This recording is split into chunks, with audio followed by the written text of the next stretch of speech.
My students are often surprised when I tell them that speaking with clarity, fluency, and confidence did not come easily for me. Yes, I'm a native English speaker, and yes, I am an English teacher with more than 15 years of experience. My expertise is in gaining fluency, but that doesn't mean those skills came naturally to me, not in my second language and not in English. Have you ever thought, I am just too shy to speak with confidence, or I can never be confident like somebody else? Or maybe you've listened to someone else and thought, oh, she speaks so fast. She's so fluent. Why can't I do that? Or if I slow down, I'll sound less fluent. My coworkers will be bored. I have to speak faster. They must think I'm foolish or silly for forgetting the word I wanted to use and getting stuck. It was so simple. I have had all of those thoughts in my second language and in English.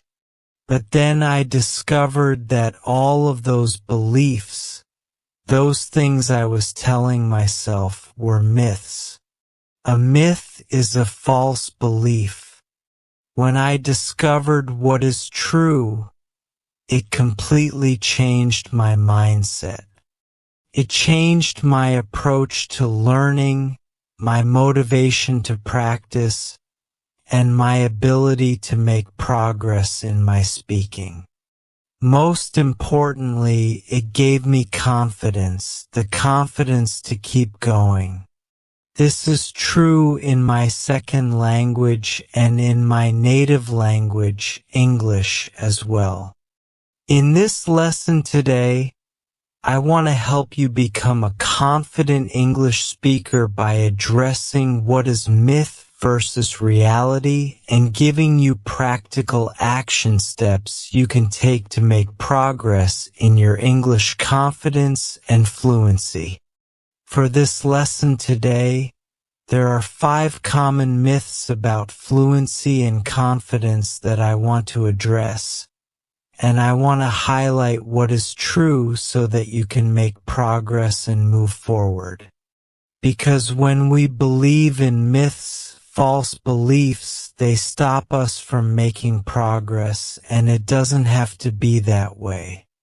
By understanding what is true and having practical action steps, you can move forward.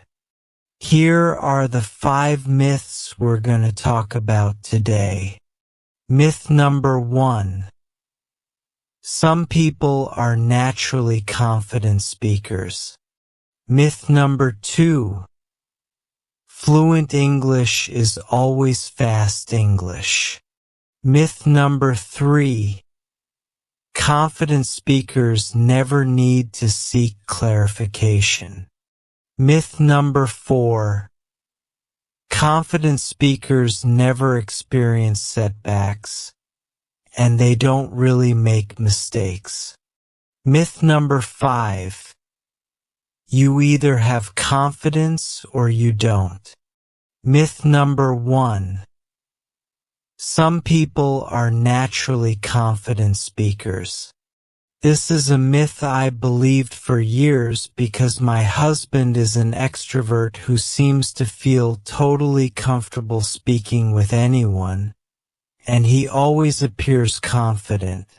This is true in English and in his second language. It used to make me so jealous, but it doesn't anymore.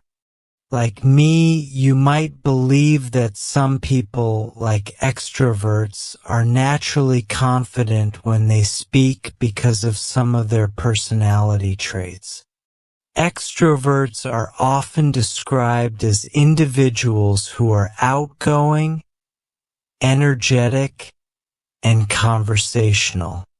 And because of that myth, there might be another myth that introverts can't be confident when they're speaking with others. Introverts are often associated with personality traits such as being shy, reserved, and withdrawn, but that isn't always the case. There are plenty of introverts who love being around people and feel very comfortable in some contexts. The difference is, introverts prefer to think before they speak, whereas extroverts think by speaking out loud. Furthermore, the reality is, introverts can absolutely be fully confident, fully fluent, and speak with exceptional clarity in any situation.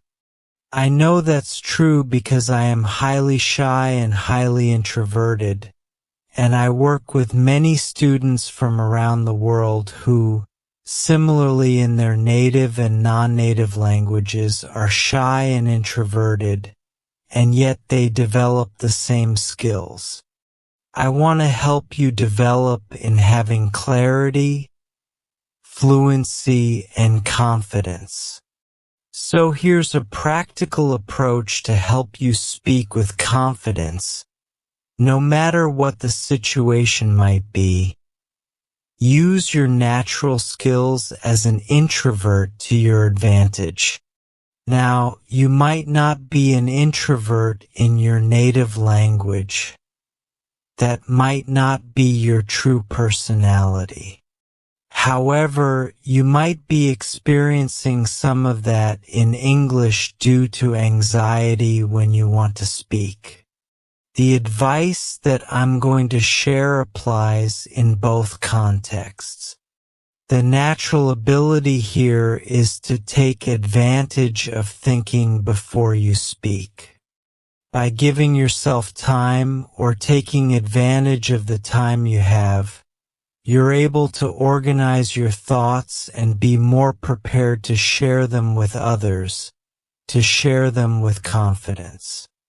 This is a skill used by all powerful public speakers, including many who are introverts.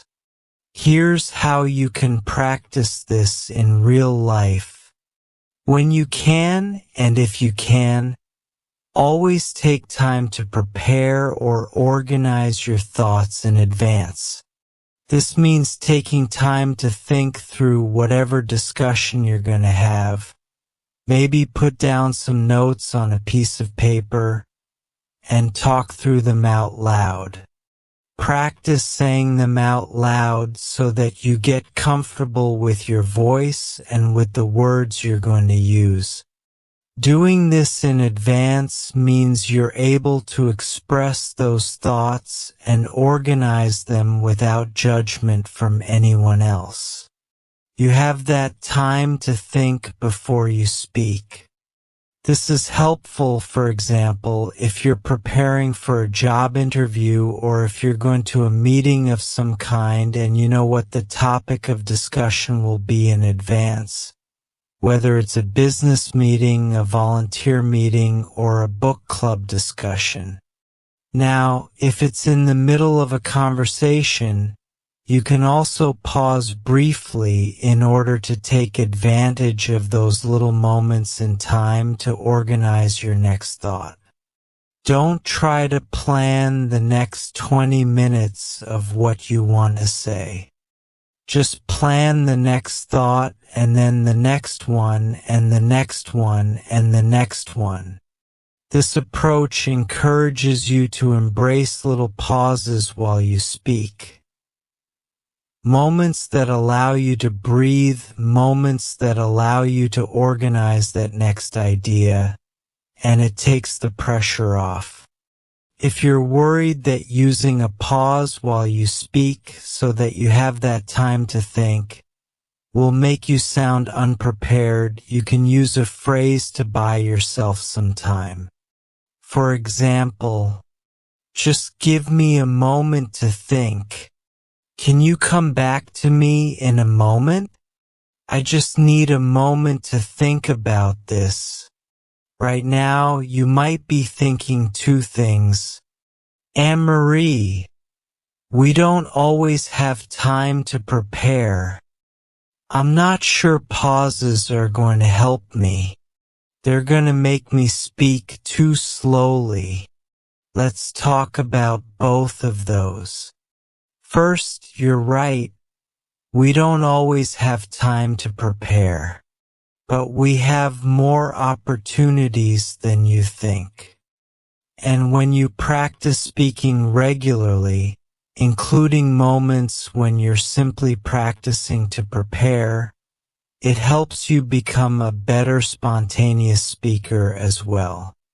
I have a particular method that I love to use with my students to help them in this process so that they're able to gain increased confidence and fluency in their speaking. If you'd love to get that in-depth training, you can find it at my Speak Confident English website.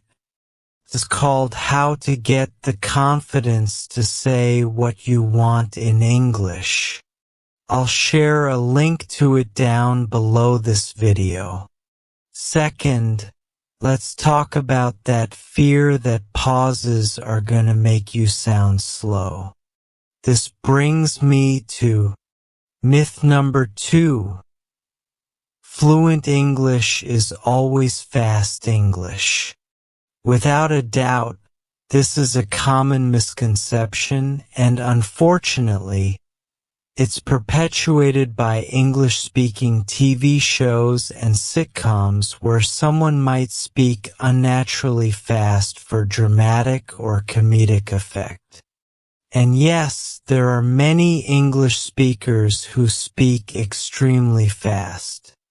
That doesn't make them good communicators. In fact, they may speak so quickly that fellow native English speakers don't really understand everything they say. Let me say all of that again. Yes, some English speakers do speak really fast, but that doesn't make them effective communicators. In fact, some other native English speakers might not understand anything that they say. Ooh, that's really hard for me to do. And did it sound clear, confident, and fluent to you? It definitely sounded fast, but was it good communication? No. The reality is, fluency is about smooth, natural, clear communication with you in control. When I was speaking super fast just a moment ago, I did not feel like I was in control. My brain was chaotic, and I knew that I was probably making some mistakes while I was speaking, but I couldn't catch them and I couldn't prevent them because I wasn't giving myself any time to organize my thoughts and be careful about what I wanted to say. Again, fluency is about smooth, natural, clear communication with you in control. So here's practical advice you can follow to make progress in this area. Aim for clarity over speed. When you speak, as I demonstrated, speaking quickly isn't the same as speaking clearly. To improve your clarity and overall fluency, aim to use little pauses while you're speaking. If you listen to me carefully, you'll notice I use them quite a bit. I use them between sentences. If I have a long sentence, I might use them between groups of words or a single thought. I'll also use them before and after words that I really want to highlight. Every time I make one of those pauses, it's giving me a few things. Time to breathe, which is super important. It helps maintain a sense of calm so I think more clearly. It allows me to think briefly about the next thing I want to say, whether it's the right word, the right grammar structure, or the right pronunciation. It brings clarity to my speech. It is smooth, natural sounding, and clear for you to understand. That's important. If you and I are going to have a conversation, or if I want to share something important with you in this lesson, I need to make sure that my speech is easy for others to understand. If I speak too fast all the time, you're going to miss all the important details. I'm not going to be able to breathe, and I'm going to lose my focus very quickly. I'll also make a ton of mistakes. If you're not sure about this, I've got a challenge for you. Go watch a skilled public speaker. Could be someone you admire on a podcast or a TED Talk speaker. Once again, you'll notice that skilled communicators embrace using these pauses. If you'd like to learn more about how to use the power of the pause, I've got a lesson for you titled Speak So Others Listen. And if you'd love to learn and practice using pauses with me, definitely check out my Fluency School program. Myth number 3.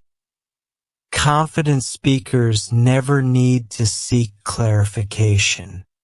In fact, you might worry that by asking others to clarify what they've said, it's showing some sign of weakness or lack of confidence. However, the opposite is true. Confident speakers don't hesitate to ask for clarification. In fact, it shows that they are fully engaged in the conversation and committed to understanding. This is also a sign of active listening in English-speaking culture. Here's a practical step you can take. Practice asking for clarification. Do it in conversations with people you feel comfortable with, so that you feel comfortable using specific phrases and questions. As you get comfortable with them, you're more likely to use them in context when you truly need to understand or get clarification on what was said. Some phrases I love to use and might be helpful to you as well. Sorry, I didn't quite catch that. Would you mind repeating what you said? I'm not sure I'm following you. Could you explain what you mean by? Or, could you give me an example of what you mean by that? Would you mind saying that again? I want to make sure I've understood perfectly. Whether you're listening to someone give you instructions at work, having a discussion on a family matter, or debating a topic with someone, all of these phrases are appropriate to use when you need to get clarification. If you'd love to get more examples, I have a full lesson on this titled 13 Ways to Clarify When You Don't Understand. I'll leave a link to that in the notes below the video. Myth number 4. Confident speakers never experience setbacks. They don't make mistakes, and they don't fumble over their words.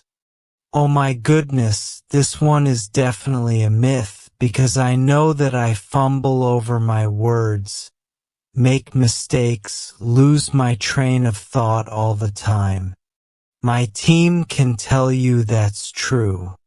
My students can tell you that's true. When we're in spontaneous conversations, our brain doesn't always communicate to our mouth, and we can't always say exactly what we wanted to say in the moment. We forget things. We trip, fumble, or lose control over our words. Our mind goes blank. We lose our train of thought. These things happen. They happen to everyone, even the most skilled communicators. Now, when you practice consistently, you can prevent that from happening more often. You can maintain better control when you're speaking, and you can learn to regain control in those moments when you feel like you've totally lost what you wanted to say. In fact, I had to do that recently inside my Confident Women community.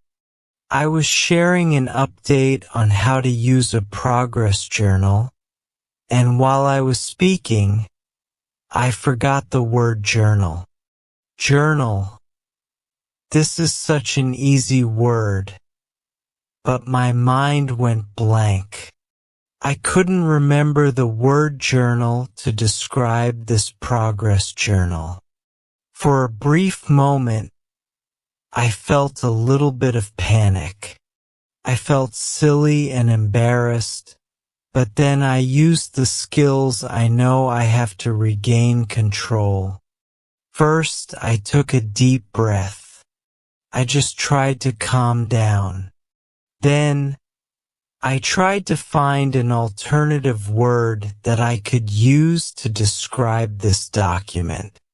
In the process, while I was explaining it in another way, the word came to me. That happened because I stopped panicking. I just calmed down and found a way to move forward. This is a skill that you can develop with practice. And more importantly, confidence comes from the knowledge and the ability to overcome setbacks. Here's some practical advice. Practice speaking where it is safe to make those mistakes, and it's safe for you to practice using skills that help you overcome those mistakes. As a perfectionist and as an introvert, I prefer to organize all the details in my mind, have everything ready to go, and I want to feel prepared when it's time for me to speak. I don't like making mistakes, and I don't like the advice that I should just go practice with anybody and not worry about mistakes. The truth is, I do worry about them. I don't want to make them, but they do happen. They always will. And it's perfectly natural to feel annoyed, frustrated, maybe even silly or embarrassed when they do. When mistakes happen in the moment of speaking, the best thing you can do is pause briefly. Take a deep breath to calm down and regain control. Give your brain that moment of time to speak. You can either correct the mistake or move past it. For example, you can go back and clarify if necessary. You can do that using a sentence starter such as, "Oh, what I meant to say was..." Another option is to apologize for the mistake if necessary and correct it. For example, "Oh, I'm sorry. What I meant to say was..." "Oh, I'm sorry. I wanted to say..." If you're comfortable, you could even make a joke out of the situation. For example, "Sorry, I think I had too much coffee this morning." If it's a more casual circumstance, or you can simply say, "Oh, sorry, I made a mistake. I meant to say," and then insert the word or idea you wanted to use. That's exactly what I did when I forgot that word journal. On top of all of that, there's one more thing I said that's very important, and that is to find a place where you feel safe. Practicing in a safe place where you can practice speaking. Allow yourself to make mistakes when they happen and learn how to overcome them. So I encourage you to find a speaking community where you feel safe practicing with others. Perhaps there's someone you work with or a neighbor you have that you enjoy speaking with and feel safe practicing with them. Earlier, I highlighted my How to Get the Confidence to Say What You Want training, and in that training, I also talk through how you can feel more prepared and overcome making mistakes in the moment. I also give you a practical way to get speaking practice no matter where you live.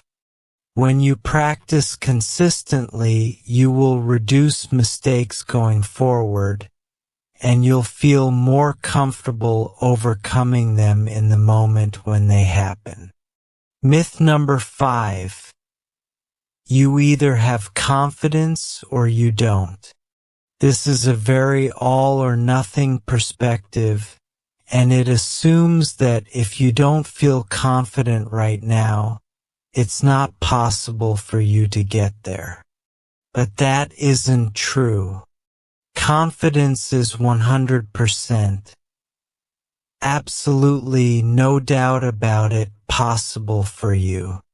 Every confident speaker started at the beginning. They learned the basics of clear communication. They practiced consistently. They observed their skills and learned how to overcome mistakes in the moment. And they continued to practice and practice and practice to sharpen their communication skills. Even after gaining confidence, a confident speaker will continue to practice because they have the mindset that there's always an opportunity to improve. And with the right skills, with the right support structures in place, with appropriate practice, they will make those improvements. At least this is true for me, and it's true for every skilled communicator I know. The truth is, when you listen to a skilled public speaker, an excellent podcaster, or a coworker who sounds perfectly fluent in English, what you are hearing is their highlight reel. Not all the months and years of preparation that got them to that moment. Confidence is nurtured and developed over time through practice and exposure to different situations and conversations. Here's my practical advice. Embrace the confidence-building learning cycle. No matter what it might be, learning to play the piano, learning to play tennis, training to run a marathon, preparing for an art show, learning to draw, doing ceramics, there is a natural learning process and a natural process to gaining confidence in any skill. This confidence-building cycle is learn, take action, improve your ability, shift your self-belief, build your confidence, motivate your continued learning. Do you notice that this confidence learning cycle doesn't say, learn and wait, wait for motivation, wait to feel prepared, wait for confidence. wait for progress, and then take action. No, confidence, motivation, and progress all come from taking action.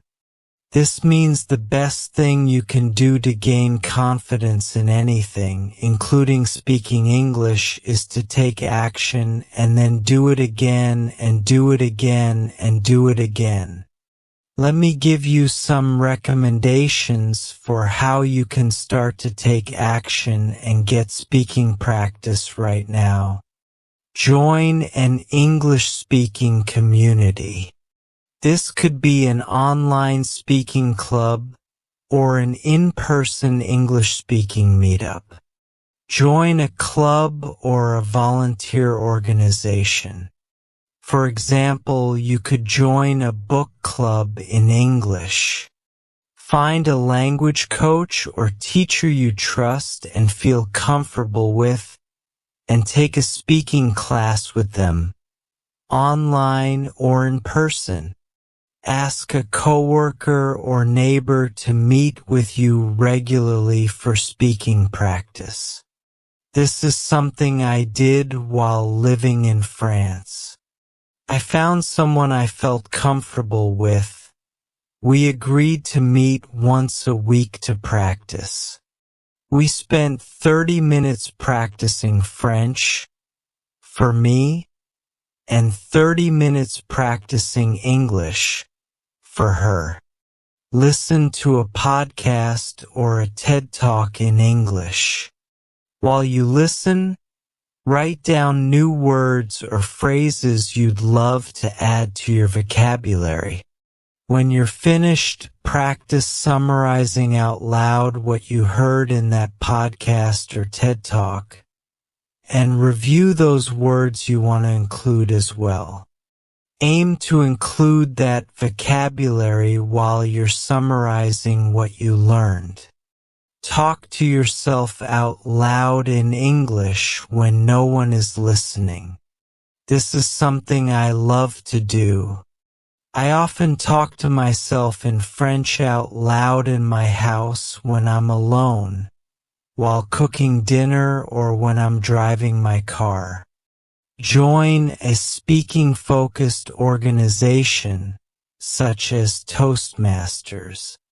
The most important thing is to do what you can to take action. Start small. Expand your comfort zone slowly, and work with others who will support you and encourage you. When you do all of that, you'll enjoy improved abilities, renewed motivation, increased confidence, and better fluency. In this lesson today, I shared with you several options you have for taking that next step. So here's a question I have for you. What is the action step you are committed to taking? What is one thing you can do this week to take action in your English? Share with me down below. I would love to cheer you on and help you take that next step. With that, if you found this lesson helpful to you, I would love to know. And you can tell me in a few ways. Give this a thumbs up on YouTube. Subscribe to English Ocean channel so you never miss any lesson. Drop a comment down below. Thank you so much for joining me, and I look forward to seeing you next time.